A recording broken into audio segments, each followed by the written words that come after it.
All right. Welcome to another episode of Who Cares Network, i.e., Confessions of a Dawg. In nature, shop true in nature. You know the vibrations. You know the vibrations. So, got another episode going on right now, and we got some things to talk about. So, first of all, hopefully everybody having a wonderful day. Hopefully everything that's going on in your life is going on in the most positive manner possible. So, let me turn off this volume. No, that's good. All right. Oh man, a lot of things came in the news that I want to speak about this week.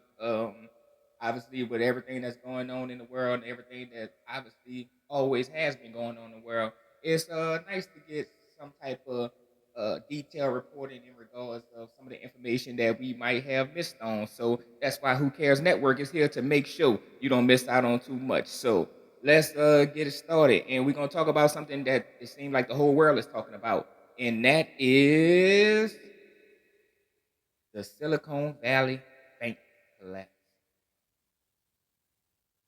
Một bát ngoa. What else is new? But let's go ahead and let's talk about it. So, got a couple of keynotes that I want to make sure I point out before I give you Tim the Dog's opinion on it. You know how I do it. I give you my opinion, no scripted, none of that, rehearsed or anything like that. I'm gonna give y'all my unfiltered, un sometimes unrated opinions about it. But let's go with some of the keynote points of what we learned regarding the Silicon Valley bank collapse. It has been the biggest collapse since 2008. Now, if you remember anything about 2007 to 2008, that's when the whole world kind of went crazy in regards of the stock market crashing, and it was supposed to be some of the worst financial collapse of the U.S. economy since the Great Depression and everything else that you can name in regards of America's history in regards of financial collapses. So let me say that first and foremost, we're gonna get right into it.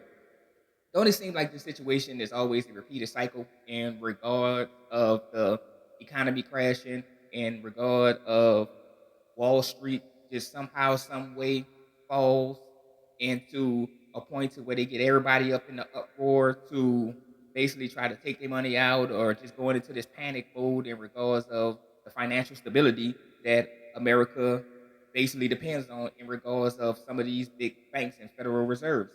But some of the key pointers in regards of the Silicon Bank collapse, in my opinion, says that it obviously has been, let's address the elephant in the room, the mismanagement of funds. First and foremost, let me say this.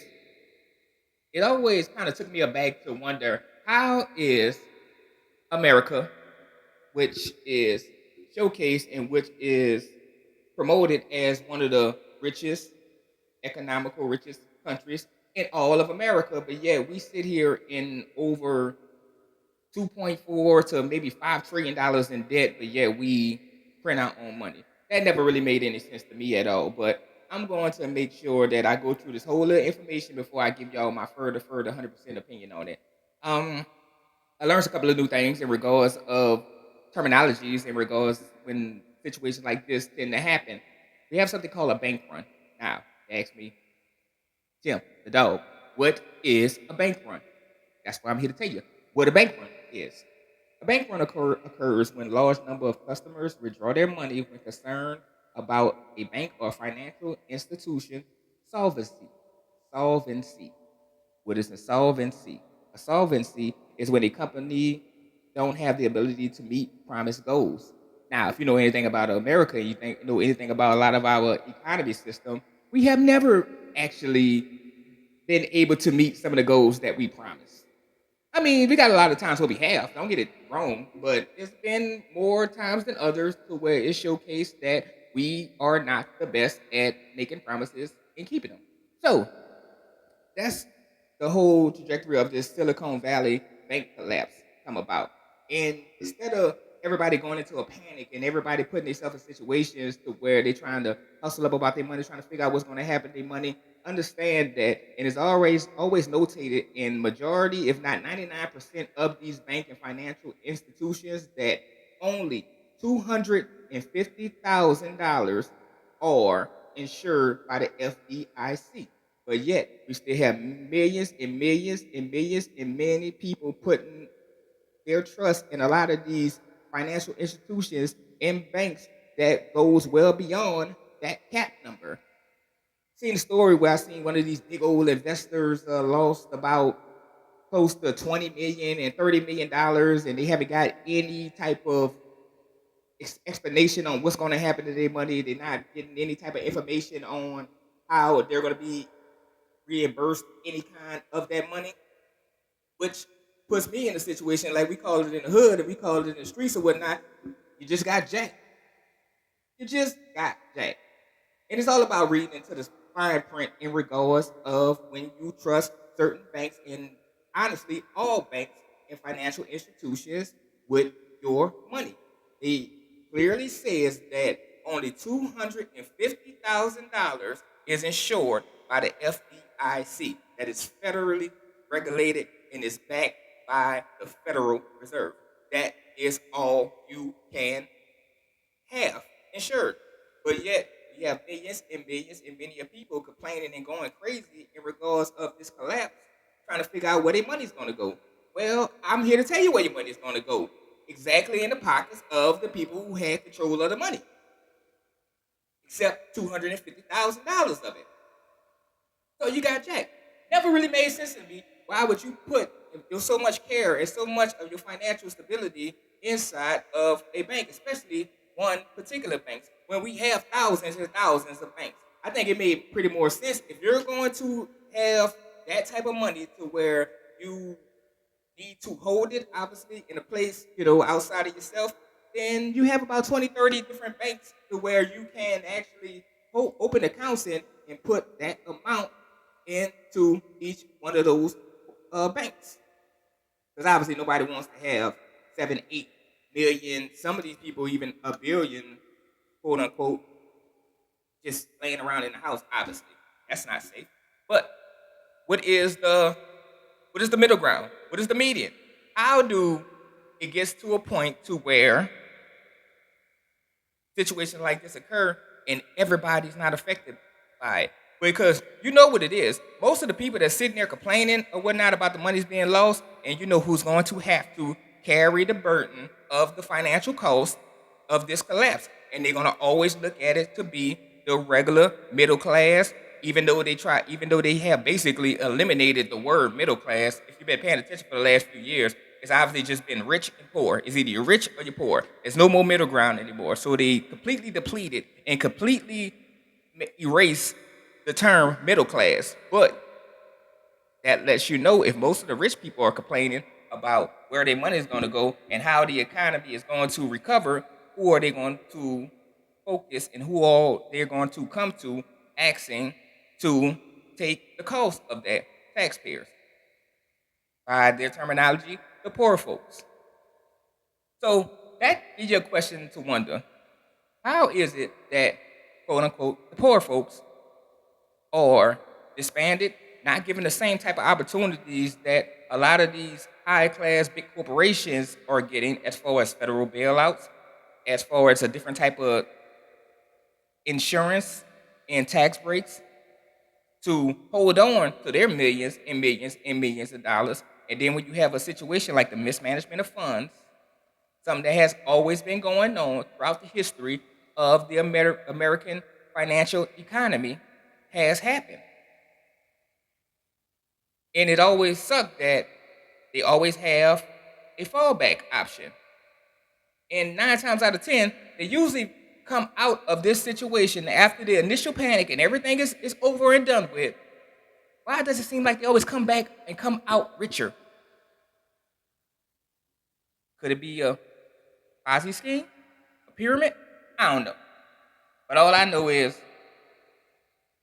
Bernie Madoff had the same diagram and the exact same regulations, let's just say, or the same triangle that a lot of the big corporations, a lot of the banks and financial institutions utilize to this day. So it should have anybody put in a situations on why a lot of individuals do not trust banks. It's all a game. It just never made sense, and we're going to break it down in the simplest terminology possible. You have all the money. You go to somewhere to someone and ask them, "Can you hold my money?" Yes, I can hold your money, but what I'm going to do with your money as I'm holding it is invest in your money into the money market, while I'm going to get a tremendous triple quadruple interest rate back that you're not privy to. And on top of that, I'm going to charge you for me holding your money. And then the money that I'm getting back from interest by investing into this market, I might give you 0.05% of it, maybe 0.01%. You know what, since we cool, I give you half percent. You know what I'm saying? Sound like to me, like the big banks and the big corporations, the big federal institutions are more so the pimps and we just are the hoes. Well, and let me not say we.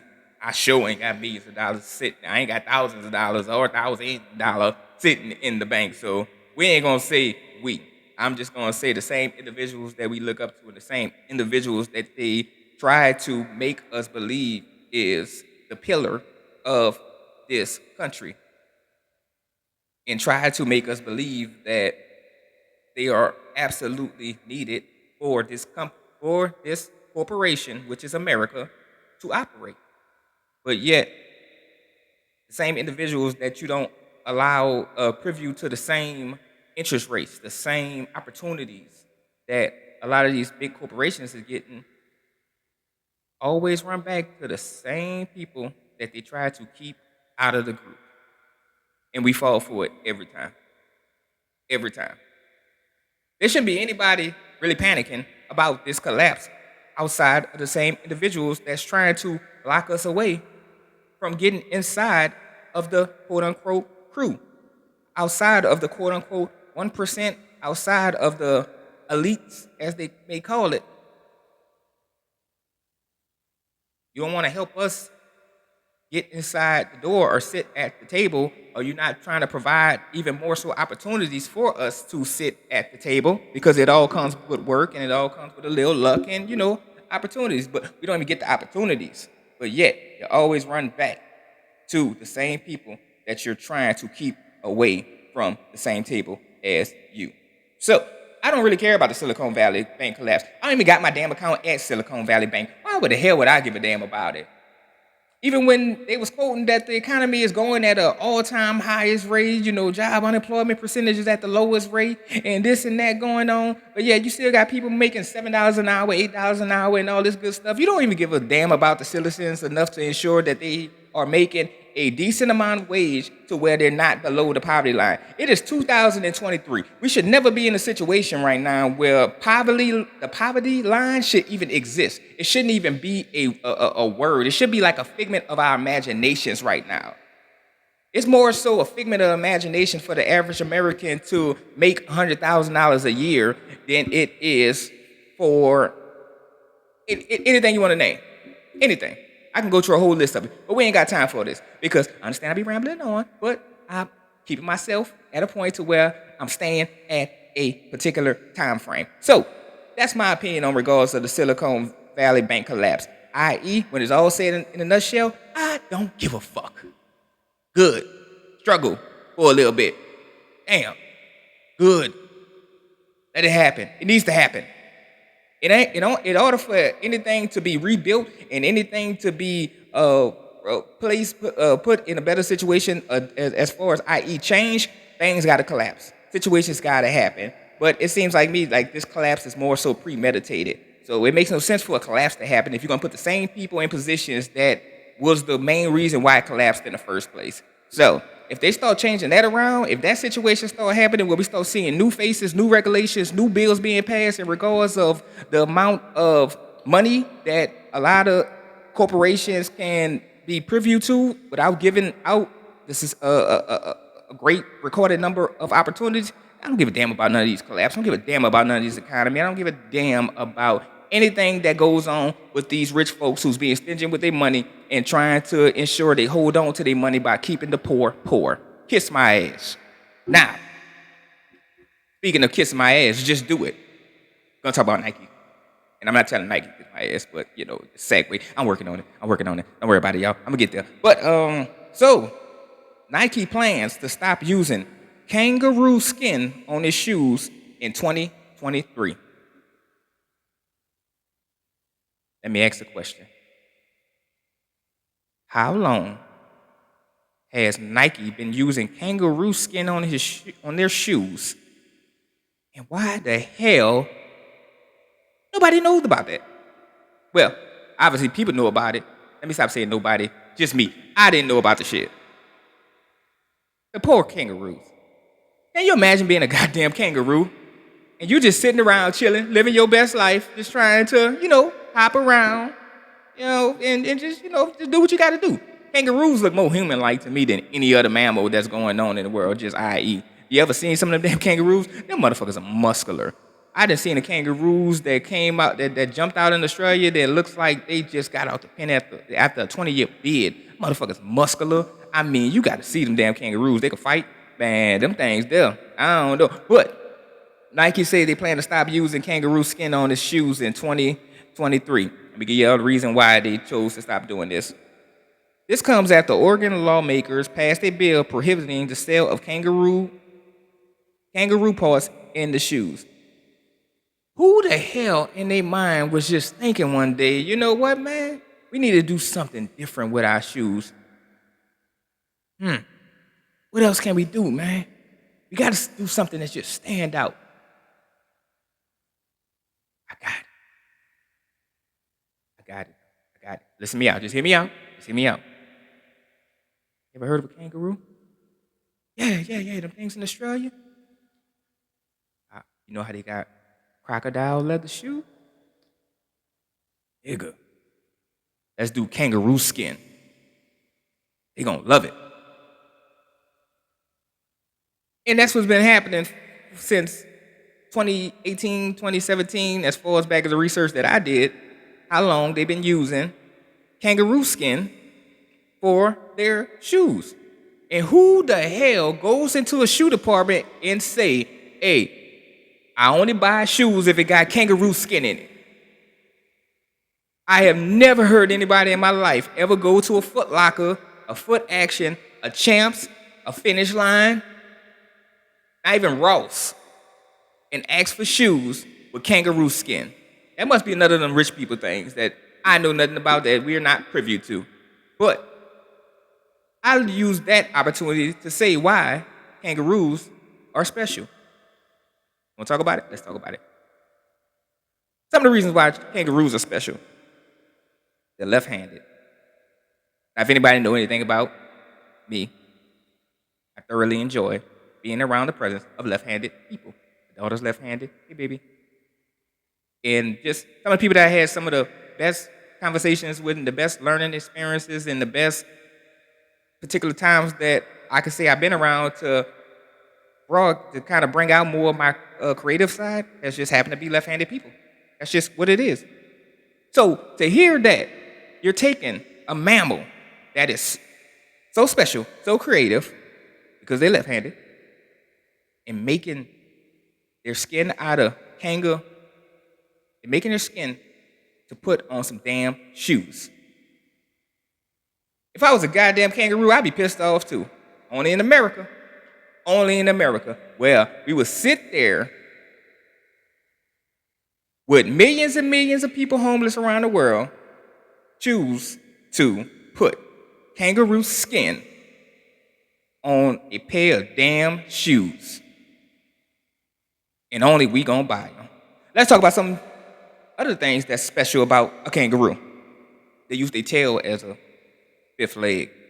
First of all, I thought they only had 2 legs. Because anytime I see the damn kangaroo, they always standing up. The motherfuckers like 6 feet tall when they stand up too. And they like, if I tell y'all, if you haven't looked at a picture of a kangaroo lately, Go look at a picture of a kangaroo. They look more so human than anything. I'm talking about them things are muscular, bro. Very intriguing looking animal. But they use their tail as a fifth leg, and they fight a lot, obviously.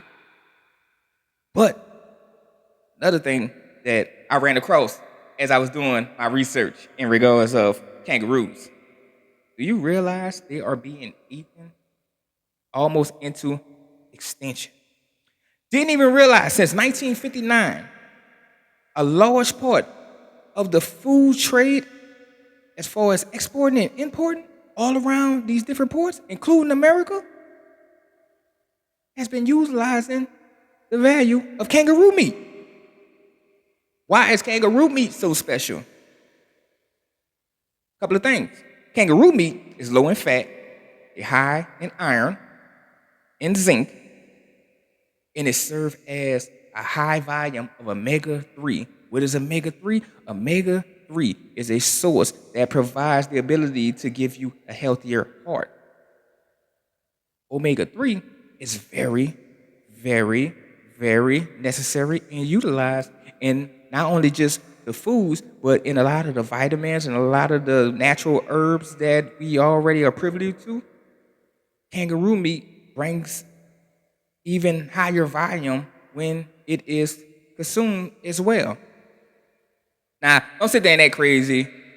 Like, who the hell gonna eat kangaroo meat? Same motherfuckers that eat possums, same motherfuckers that eat alligators, same motherfuckers that eat anything else. I mean, we have obviously have enough history to where we know we have eaten way, way, way more poisonous shit than kangaroo meat. Shit, some of the women we eat. Oh, wait, time out. Let's talk about something else. All right, let's get back. Let's talk about what else. But that is the whole thing about the reason why.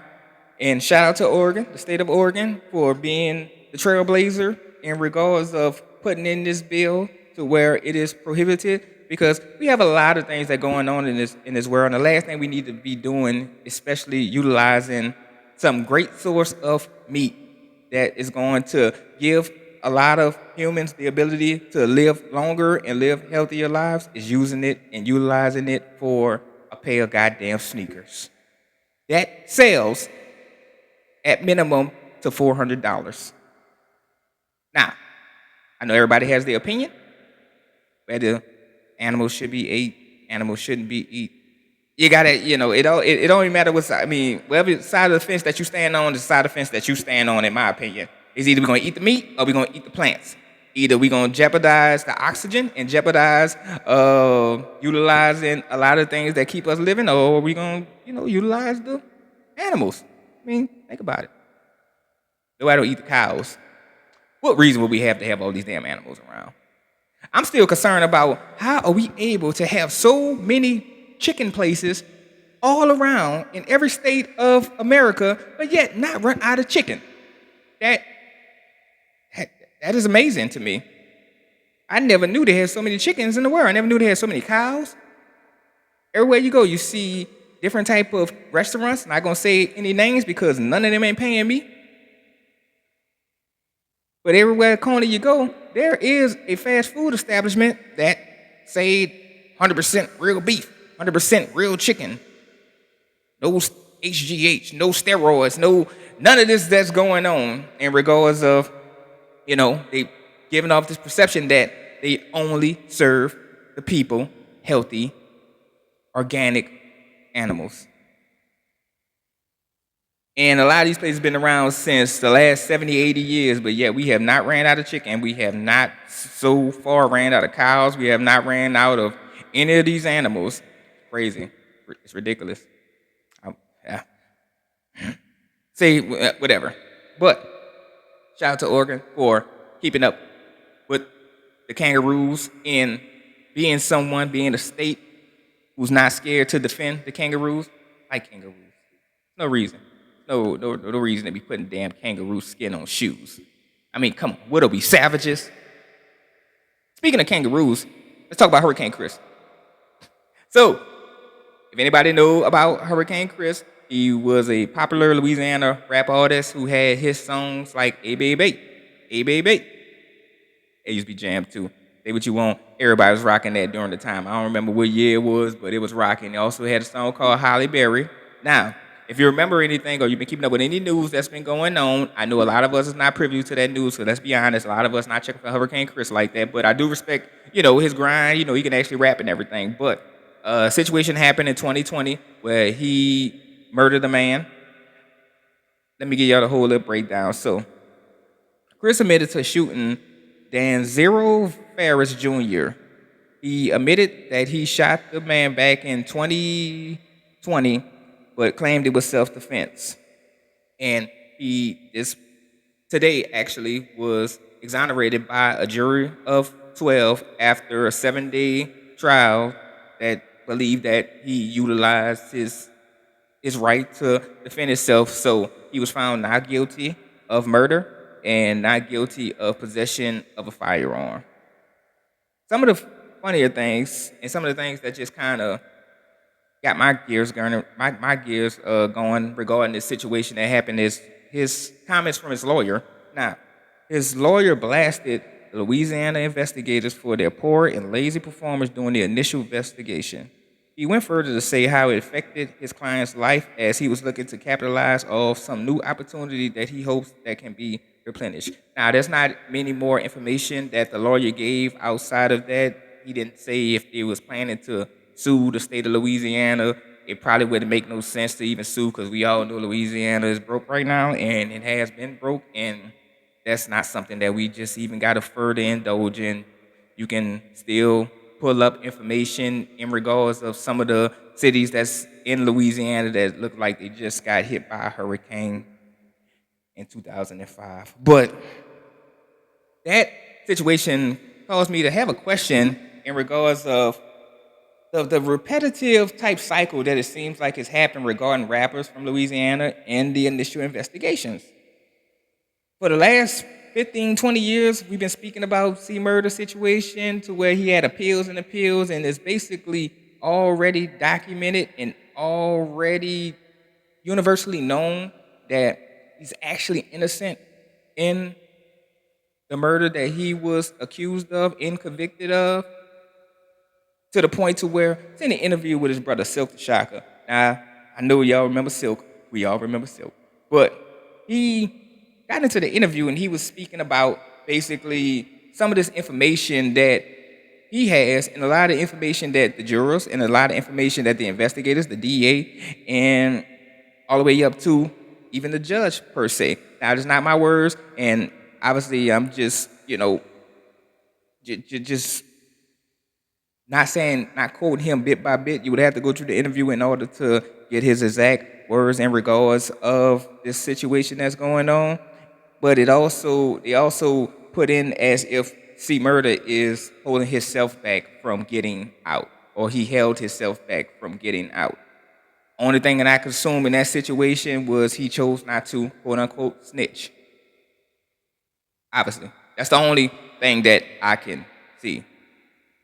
And when you dig deep into it, you hear about some of the individual, particularly that is rumored to have actually committed the murder in the situation. It's a very touchy subject, but it gives a lot of the opportunity for these conversations has came up with this recent splash of individuals getting out of prison for telling on their dead homies, things like that. And I won't even further too much into it. If you get it, you get it. If you don't, just do your research on where I'm going with this. But it brings to me a certain question in regards of the lack of accountability that a lot of detectives and a lot of these investigators get when they do a poor and lazy performance during the investigations. And it always seemed like that the individual, especially rappers or young entrepreneurs, artists, whatever you want to call them, are put in a situation to where their life is at a standstill. Their family's lives is at a standstill. They are put in a situation to where many opportunities are taken from them that sometimes are once in a lifetime opportunities, and once due process goes through and it gets to a point to where their innocence are proclaimed and their innocence is showcased by either a jury or their peers of evidence, whatever the situation is. It's always the state and it's always the investigators who get to leave out of the situations basically with no accountability. Some of these guys don't even get comp- compensated for the stress and compensated for the lost wages in situations that occurred during the situations that happen, especially when it comes to murder charges or situations of rape. I remember the story of even like Brian Banks, where he was accused of raping a woman and sentenced and spent 10 years of his life in jail just to find out that the woman was lying. Now, mind you, Brian Banks was an individual who was looked at as going to be an NFL prospect, looked at as an individual that had a good chance to be drafted coming out of college. And no accountability has ever happened to the accuser after it has been showcased that she lied about it, lied about the rape, lied about everything. And it's just, if the only reason why most of the time Brian Banks, got any type of recognition is because individuals within the community, whether they was artists, whether they was entrepreneurs, actually put money behind getting his story told. But yet you never hear anything about accountability from the accuser, and you never hear anything about accountability from the investigators for doing a poor job. That's why it'd be so hard for, and that's why fear usually sets into a lot of these young men, especially young black men, who has potential to do certain things, and then when something like this occurs, they're scared to death because they know they're not going to get a fair trial or a fair due process as everybody else, especially people of different skin pigment, usually gets. So where's the accountability? Where is the uproar to start demanding more questions and demanding more answers, demanding more answers when these situations happen? You don't never hear about it. You never hear about it. And it's crazy. It's ridiculous. It's always been ridiculous. It's to the point now where we need to stop. It's to the point now where a lot of us, honestly, especially myself, I can't speak for everybody, but myself, I don't even speak on it. I'm more surprised when a young black man, especially a young hip hop artist or whatever the case may be, actually get a fair trial. Most of the time, they already presumed guilty before the juries come back with a verdict, way before the trial starts. And no one's held accountability for the loss of wages, the emotional impact that it has on that person or their families. Nothing. There's absolutely nothing. But what's the difference, right? Something that always been been going on for years and years. Detectives, just like the big corporations, they always get a pass that we would never be privy to, ever. No matter how many mistakes that are being made, no matter how many lives is basically utilized as collateral damage, they always leave scot-free. Even when it's shown that their investigation or the initial manufacturing of their investigations or anything is at fault. So, prayers out to Hurricane Chris, his family. Congratulations on beating your case. Congratulations on being exonerated. And hopefully you get all the blessings and a lot of the opportunities that your lawyer claimed that, was affected by that situation, that's able to be replenished, and you're able to get back in a situation to where, you can provide a safe and healthy, legit living for your family. But speaking of faults, Honda recalls 500,000 vehicles due to faulty problems with seatbelts. The cars listed are certain 2017 CRVs, 2018 to 2019 Honda Accords, and a Honda Accords hybrid. God damn, even the fucking hybrid? The hybrid? Must be one of the safest cars out there. Whatever. The 2018 to 2020 Odyssey, the 2019 Insight, the 2019 to 2020 Acura RDX vehicles is one of the many vehicles that been recalled due to the problems with these particular cars. The earliest being, as I said, 2017 to 2020. Okay, so when that came up, it made me ponder, made my mind ponder. I was like,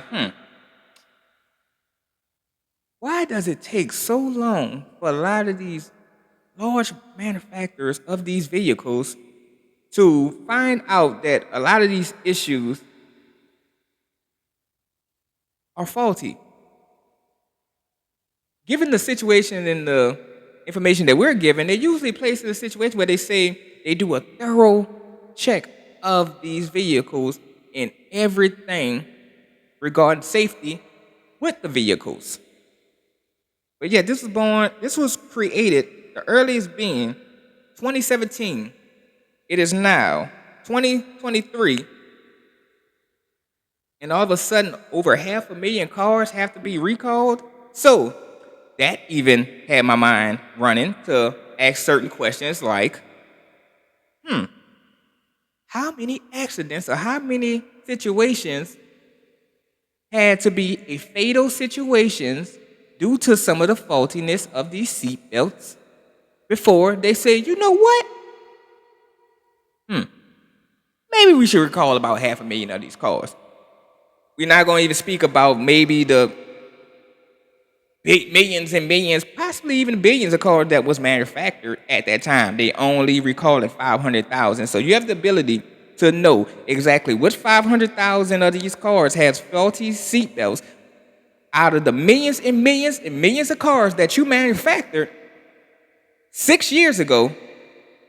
You're able to pinpoint that, but you wasn't able to recognize the fault before you allowed it to be released to the public for driving. So, with that,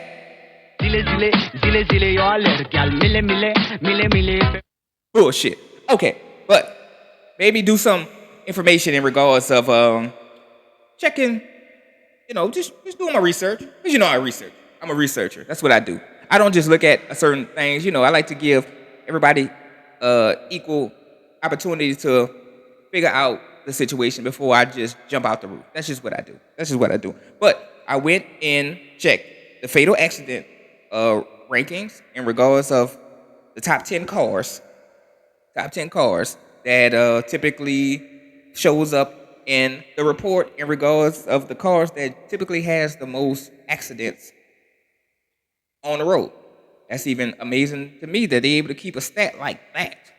How are you able to keep a stat? You ever been on a highway and you see how many cars go up and down, up and down, up and down highways everywhere in America, right? And I'm only speaking about Texas, right? Just in Texas alone, there's so many vehicles that's on these highways. You look at California, you look at New York, you look at these different places, these major cities. There's so many damn vehicles, billions and billions. But yeah, you able to pinpoint the top 10 of the vehicles that is placed in fatal accidents. And I guess it's just the ones that's reported because, we have you have situations where accidents happen and you just kind of have like, man, you know what? I ain't got insurance and we're going to make this, boo, boo, boo, boo, boo. But whatever. But the CRV, 2017 CRV ranked ninth on the fatal accident rankings. It ranked ninth. So that was the only car. I'm going to make sure I give Honda, they fair due process too. That was the only car that I seen on the list that showed on the top 10 fatal accidents rankings, which is still not an achievement that I'm quite sure a lot of manufacturers don't want to be placed in. You don't want to be on that list. We get so pre-consumed about the ability to break a record. They got some records that you just don't want to be in. I mean, some records just don't make no sense. Like Brett Favre record in regards of throwing the most interceptions in an NFL quarterback's career. Like that's not a damn record that you want. You be kind of pissed off that somebody even kept up with that record. Like, who the fuck is looking at me every goddamn game and knowing how many interceptions that I throw every damn game? Bitch, I played for 15 years, 20 years. But whatever. I ain't got nothing, but, obviously that's not a situation that you really, really want to be in. So, it showcased to me, how did you wait, and how many fatal accidents actually occurred for you to get to a point where you started researching and realizing that, hey, we got a faulty seatbelt thing that's going on from 6 years ago. Because obviously they keep record to know exactly which cars, the year they were made, to know exactly how many of these cars was the cause of fatal car accidents. When you say fatal, what that means? Dead. So how many people basically had to die for you to realize that, hey man, you know what? Something might be wrong with these seatbelts, bro. Something might be wrong with these seatbelts. They never give the number in regards of how many people actually was deceased due to these fatal accidents. But that's information, like I say, big corporations are privy to, that a lot of us are not privy to. Collateral damage, once again. It's not about human lives, it's about numbers. Situation, if I put a drug out there and 20 people say it's great, but only 2 people died, who cares about the 2 people that died? 18 to 2, that's a sweet, that's good. Release it to the market. If more people die, then they just die. It is what it is. That's information that a lot of broadcasters and a lot of podcasters and a lot of people don't usually place or even talk about. But it's Who Cares Network. There's a reason why it's called Who Cares Network. Because we care. And we're going to give you the information that's necessary and information that you probably don't even know you need. Information that you probably don't even realize that you need to hear. So that lets you know. You need to obviously be very conscious of your driving. Now, I'm going to be fair. We hear about situations as far as things happening every year as far as drunk driving, people driving under the influence, and not some of the safest drivers being on the road, which puts other lives in jeopardy in regards this rating. So let's make sure we be fair, because that's one thing about Who Cares Network. We're going to be fair. We are going to be fair. I am not going to sit here and just give you one side of the spectrum. I'm going to do my research, and we're going to look at both sides of the spectrums, and we're going to always make sure that we place the accountability where it needs to be placed. So obviously in this situation, they did not detail how many of the scenarios happened from drunk driving or people under the inebriated by any substances or anything like that. But I'm quite sure that number has a spot within this rating. Let's just be real. Let's just be honest. Let's be 100%. If we're gonna be it, if we're gonna do it, if we're gonna talk about it, we're gonna talk about it all the way. That's something that I see, obviously, and that's something that we all see that knows has been an epidemic and a problem with regarding the vehicles that's sitting on the road. And let me make sure I make this perfectly clear, I'm against drunk driving, just like the next 4 people that you'll ask that question to. Because not everybody has the ability to do 2 things at once. Some people can't be inebriated and drink. Just like you got some people that can't walk and chew gum. Some individuals don't need to put themselves in situations and put other people in the situation to where something fatal could happen, to where you're taking away lives, you're taking away people's opportunity to showcase how great they could be in this world, or who they could become based on the fact that you wanted to drink, based on the fact that you wasn't disciplined enough to hold on and be smart enough to catch a ride, catch an Uber. That's why they got Ubers, they got Lyfts. We got all these opportunities to make sure you get home safe. If you choose to go out there drinking, or you choose to go out there and do whatever you do, there's no reason to ever get on the road after drinking, after inebriation. There's no reason. There's no reason. If you can't afford to get a Uber, if you can't afford to get a driving service to take you home after a night out of drinking, then maybe you shouldn't be able, then maybe you just can't afford to be out drinking, personally, in my opinion. That's just my personal opinion. So I'm going to, give the manufacturers, obviously, this big corporation, I'm going to be fair.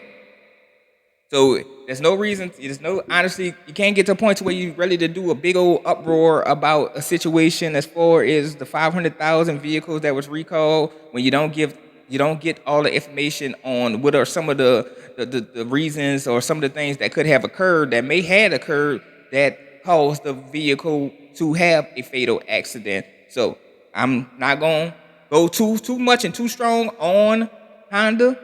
I still believe, honestly, that it took him entirely too long. There's no reason to take 6 years to know that hey, these cars has a faulty device, something that obviously is a major component of the safetyness of the car.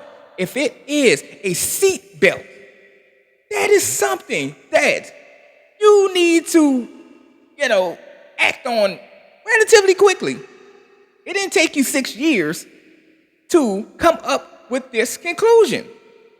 How many people died? How many situations had to happen for you to actually get to a point where you say, hey, we're going to recall it after 6 years? And how are you going to gather the particular cars with the faulty seatbelt device? It makes no sense to me. Makes absolutely no sense to me.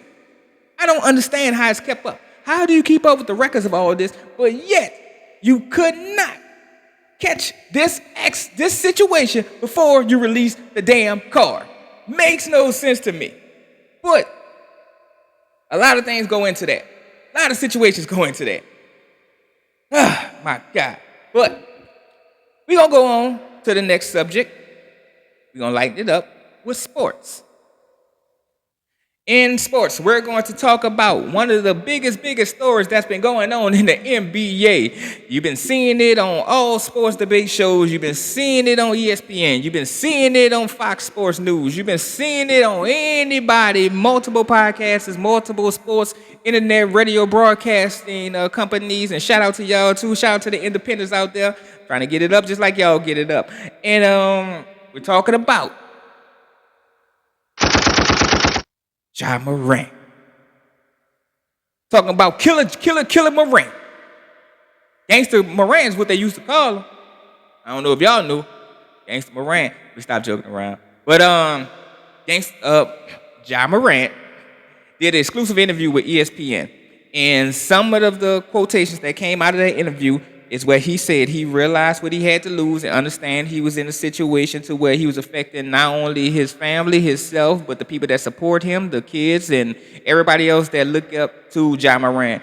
And you probably heard of the Powerade endorsement that he lost, and he totally was suspended 8 games for his actions, but he will be eligible to return March 20th against Dallas because the 6 games that he already missed, he was accounted as time served for those 8 games that he was officially suspended for. And cut John Morant some slack on this. Cut him some slack on this. So hopefully I'm not pondering. But call me what you want. I'm going to give John Morant some plea. Give him some plea. Now, a lot of sportscasters, a lot of debate shows was always quick to bring out the situations regarding John Morant. Most people sit there, call him crazy, call him stupid, call him this and call him that. Say, yeah, you're not gangster, you're not this, you're putting on this act. You was always a good kid. First and foremost, some of them need to just watch what they say when it comes down to trying to speculate on a person's upbringing. Because just because an individual sees, you see that they possibly had both parents in the home and you come up with some pictures that showed it was a situation where it was more of a family atmosphere, doesn't necessarily mean that he grew up in the healthiest environment. Not saying he didn't. I'm just saying sometimes you can't just be judging a book by its cover. You don't know Ja Morant's life. You don't know the situations that he had to go through. You don't know some of the obstacles step by step on what he went through to say he's playing the act. Nobody knows. Nobody really knows but Ja Morant. But you got to take into consideration, because I sat back and I was looking at it, right? Most of the people that's sitting back speaking about Ja Morant's situation, most of the people that's talking about Ja Morant never been in the position that Ja Morant is in. You have an individual who is 22, 23 years old, made at this point in his young NBA career $32 million with a $200 million contract that kicks in next year. And let's be honest. If many of the same individuals that's sitting there talking about this individual who is still a very, very young man and still possibly can be even categorized as a kid with all that type of money, everything that's going on, everything that's coming at him so fast, who can prepare for that? From what I see and what I know, I don't think his dad ever had $200 million. So how can you sit there and tell anyone, make any type of proclaims about a person that you know nothing about a position you never been in? You never been in that position. So I never was on the train to where I was just bashing the young man because he's still a young man. He's just made 22.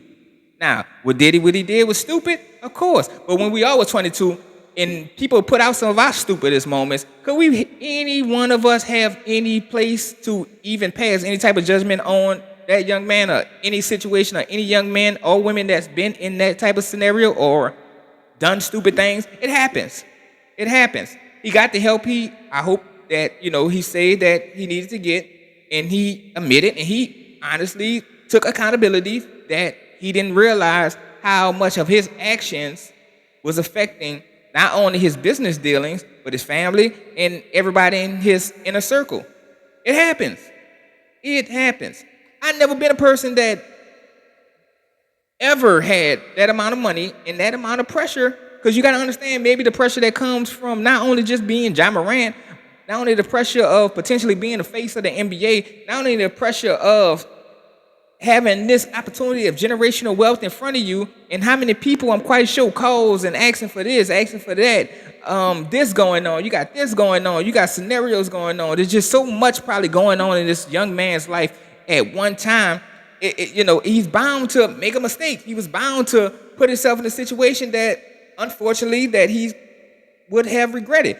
I'm just thankful that he was able to recognize it when as early as he did, because some of us don't recognize it. Some of us take way, way, way longer. I got situations from my own damn self that I'm still trying to recognize. Nigga, I'm in my 30s. So, before people be so quick to pass judgment, and I gotta, hold myself accountable too, because the first time I heard it, I was like, man, that's stupid. Then I thought about it. Like, Tim, have you ever been in that type of situation? Have you ever had the amount of pressure that this young man potentially is going through? Have you ever had a scenario where you're being pushed as a face of a corporation, a billion-dollar corporation, and you gotta make sure that you don't give off the presumption that it's changing you? Because we don't never talk about the pressure within the immediate circle, especially when that information comes out about how much money that you're getting or supposed to be getting, about the people internally and the people that's around us that put added pressure on us, stating that we're changing.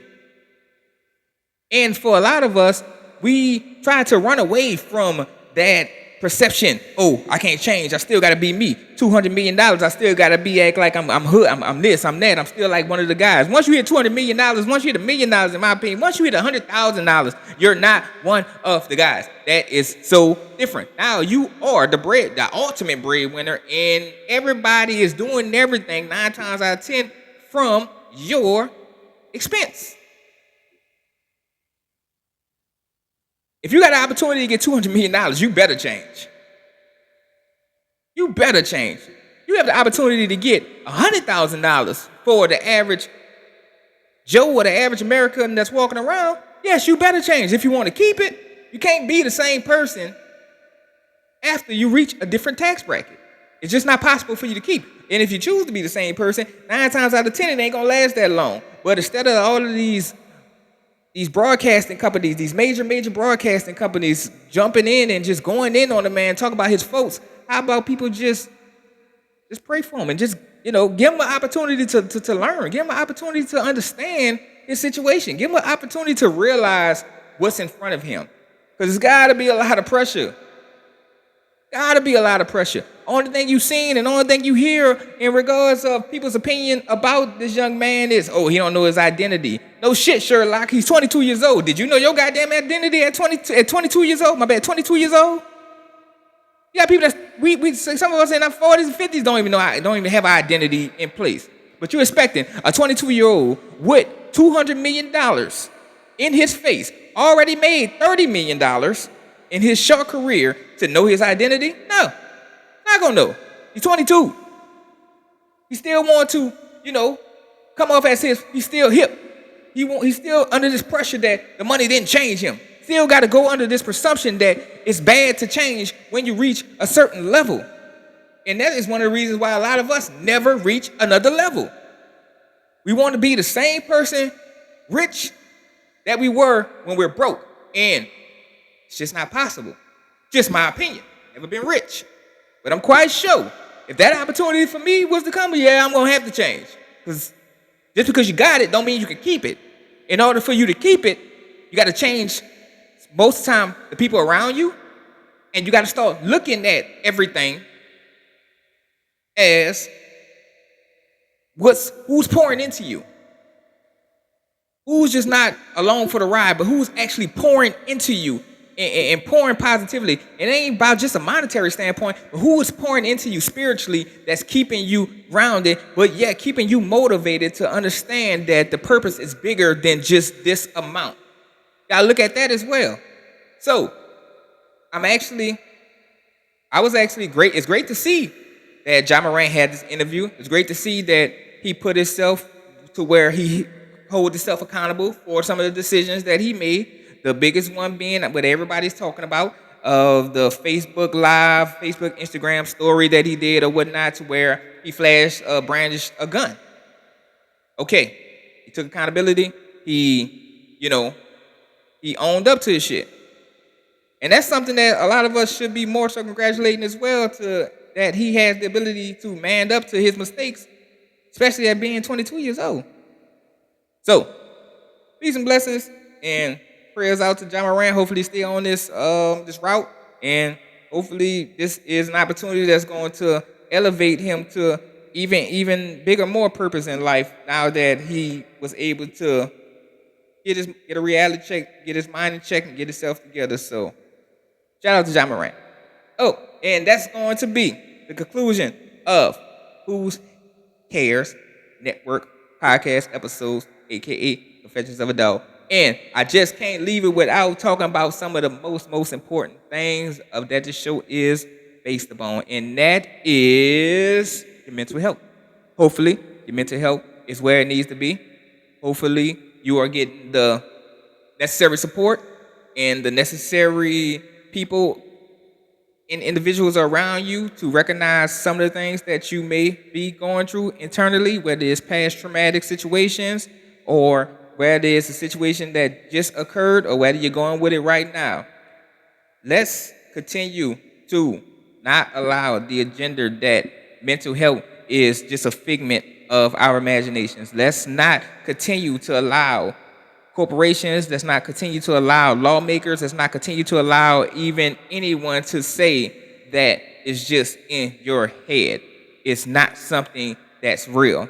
Mental health is very real. If you don't believe it, check the numbers. You got more and more people committing suicide and more people that's falling in the greatest state of depression than any time that you can probably record or even go back to in remembrance.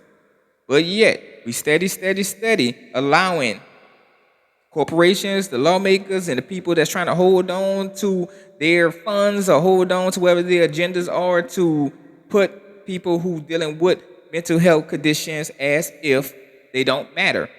That's why Who Cares Network is here to showcase, and we're going to continue to showcase that it matters. And it's just not an individual just trying to capitalize off of the subject mental health. Check my background. I'm an individual. As I sat there and said it before, I was diagnosed with MDD, major depressive disorder. My family history came back with bipolar disorder and everything else you can just name on top of just the regular traumatic situation that occurred in my life. So, and I'll be damned if anybody sit there and try to tell me my thoughts are not real, my feelings are not real, that my condition is not something that's actually a real thing. But in the only way it's going to be taken as seriously as it be. People don't talk about the Holocaust like that, but we ain't gonna talk about that. Slavery, anything else you want to name. We take that very, very real, and we definitely don't take slavery, as much as we take the Holocaust, even though slavery was something that occurred for over 300, 400 years, and the Holocaust was a situation that you can actually count on your finger with one hand on how long that was. But we're not going to even get into that because at the end of the day, traumatic events are traumatic events. It's not a situation where it needs to be compared, but that's just some information that I want to make sure is understood, just like mental health. In order for it to be continuously placed in a scenario to where it's taken more seriously and not just looked at as a situation that, oh, it's just drug abuse, it's just this, it's just that, you're just weak and all that stuff, you got to continue to push that agenda. We got to continue to push, make our voices be heard in order to for us, for people, the lawmakers, and even corporations and jobs to take it seriously and not utilizing it as an opportunity to say you're not qualified for certain advancements, because a lot of jobs and a lot of corporations have to begin away with that situation, with that excuse for years. Oh, this person have a time frame where they was dealing with depression, they're not qualified, and most of the time they're some of the most qualified individuals that the company could utilize. And not only just positions and just privately owned companies, but even in positions of politics where some of the greatest minds in the world are being basically blackballed or being pushed away from certain opportunities based off the fact that they try to utilize the word mental health as if it's a disease, as if it's something that's just at some point in life, everybody deals with it. Everybody's been depressed at some point. Everybody has had some type of traumatic experiences, whether they want to recognize it or not. You ain't got no problem trying to force acceptance on many other things, whether it's religion, homosexuality, or anything else in the world that fits people's agenda. So why is mental health not part of some of those agendas? People having the ability to transition from one gender to another gender are being asked to look at it as normal, but mental health isn't real. A person could sit there and say, I am this, but I always felt like this inside, so I go to a transition to become this and need to be placed in the same level as a person that's originally that, if that makes sense. Not trying to offend anybody, let's just keep it real. Mental health is a real thing, and it's not something that people need to just try to capitalize on to make a buck, which a lot of these corporations are doing, which a lot of individuals are doing, and they have been doing for years and years and years, and still continue to do this present day.